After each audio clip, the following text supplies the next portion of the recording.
Sr. Primeiro-Ministro, o Sr. Primeiro-Ministro ouviu ontem o Governador do Banco Central da Alemanha dizer que Portugal e os outros países são bêbados, que pedem mais álcool.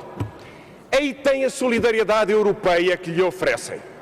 E se há alguma dignidade e o fim do servilismo e da cobardia, passa precisamente por pôr a Europa, o crescimento, o emprego, o respeito pelas pessoas e a democracia, nomeadamente em Portugal, acima da vergonha da especulação e de regras totalmente inaplicáveis. O que o Sr. Primeiro-Ministro defende é uma regra permanente que torne incompetente o Estado sempre que houver dificuldades. Crescimento, é claro que nessa altura haverá receitas fiscais, mas quando elas caem por causa da recessão, quando aumenta a necessidade de apoiar os desempregados, qual é a sua solução, Sr. Primeiro-Ministro? Reduzir o subsídio de desemprego. Chama a isso corrigir o déficit estrutural, aumentar horas de trabalho gratuitas, chama a isso corrigir a economia. A destruição sistemática da economia é a sua solução. E é por isso que é essa incompetência, essa rigidez, essa falta de vontade de orientar a economia e os esforços para a recuperação que faz desta medida um combate sistemático, cerrado, de terra queimada contra a democracia.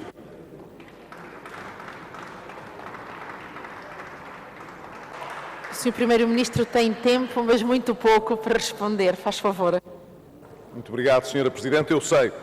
Tentarei, por isso, apenas dizer que todos os países, todos os partidos têm, como é que eu ouvi dizer, as suas metáforas ou as suas imagens metafóricas que precisam de, em certas circunstâncias, justificar melhor.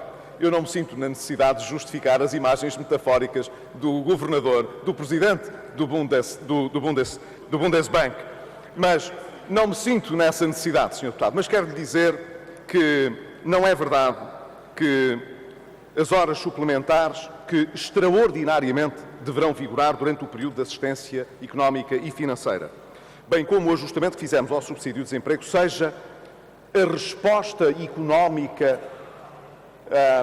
à necessidade de crescer. Não, Sr. Deputado. Inserem-se numa lógica diferente. A segunda, numa lógica de acertar devidamente os incentivos ao próprio trabalho. É isso que é preciso fazer em Portugal. E é isso que decorre do memorando da Troika. É isso que lá está. E é isso que estamos a fazer. Não estamos a acabar com a proteção social, nem com o subsídio de desemprego, Sr. Deputado. Estamos a ajustar a forma como ele deve funcionar. E, em segundo lugar, as horas extraordinárias, aproveito para o dizer no pouco tempo que a Sra. Presidente com certeza me concederá, é que ele se insere numa lógica complementar àquela que existia no próprio memorando e que a Troika aceitou. A de que, não havendo condições para fazer uma desvalorização fiscal interna, com uma descida substancial da contribuição social para a taxa social única, que nós pudéssemos pedir àqueles que não estão no setor público um esforço adicional que nos ajude a reganhar conjunturalmente competitividade. Mas nós sabemos, Sr. Deputado, é conjunturalmente. Nós sabemos, não é uma receita estrutural. As receitas estruturais são as outras e sobre essas não há dúvida, muitas já começaram e outras estão em andamento. O Conselho de Ministros informal do próximo domingo o que fará é simplesmente relançar o nosso calendário de modo a cumprir exatamente as metas a que nos tínhamos proposto. Muito obrigado.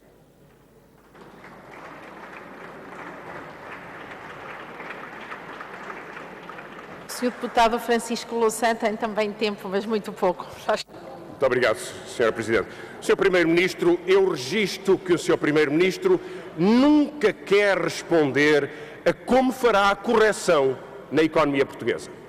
Falou-nos das horas extraordinárias e apresentou-nos, aliás, aqui a sua ideia de que os salários são demasiado elevados e as horas extraordinárias demasiado bem pagas em Portugal. Bem o percebo. É por isso, aliás, que propõe um aumento do horário de trabalho gratuito, incluindo nos feriados e nos sábados, em que os trabalhadores poderão ser obrigados a trabalhar de graça. Até vão ter saudades da semana inglesa, em que trabalhavam de manhã ao sábado, mas sempre recebiam qualquer coisa. Agora é de graça. Solução Passos Coelho para a economia. Mas vimos também como em todas as medidas que adota, vai pela mesma bitola. É sempre reduzir a economia. O senhor disse esta semana que o aumento das taxas moderadoras poderia ser triplicado. Que pessoas que têm 628 euros e que vão pagar dezenas de euros numa urgência poderiam ter que pagar muito mais. Esses são os milionários em Portugal. Aumentou a eletricidade. Aumentou 17% uma vez e aumentou 4% agora em janeiro, anuncia-nos. E com tudo isto, Sr. Primeiro-Ministro, é um roteiro de terror sobre a economia que o senhor vai aplicando. Como é que quer recuperar a economia? Como é que quer corrigir o orçamento? Como é que quer defender o Serviço Nacional de Saúde com medidas umas atrás das outras, que são sempre renegociações com a Troika para prejudicar a economia e para reduzir o emprego? É este fanatismo que o senhor quer pôr na Constituição ou na para-Constituição. Mas há uma pergunta final que eu lhe queria fazer e que é muito direta para si, Sr. Primeiro-Ministro, que é sobre o aumento da eletricidade e a privatização da EDP. Porque o Sr. Primeiro-Ministro propõe a privatização da empresa, e já percebemos do que é que se trata. Trata-se de uma nacionalização chinesa, de uma nacionalização brasileira ou de uma nacionalização alemã, visto que se trata de empresas públicas desses países ou de uma empresa com direitos especiais do Estado. Mas o Sr. Primeiro-Ministro, no contexto desta privatização, Sra. Presidente, foi visitar a sede de uma das empresas que agora é concorrente. E foi muito pouco tempo antes, com o Financial Times a dizer que o senhor, amando da Sra. Merkel, lá terá ido promover a participação desta empresa no concurso da privatização. E eu quero saber, Sr. Primeiro-Ministro, agora, perante o Parlamento e perante os portugueses, o que é que o senhor foi fazer à sede da E.ON, que é agora uma das concorrentes à privatização da EDP?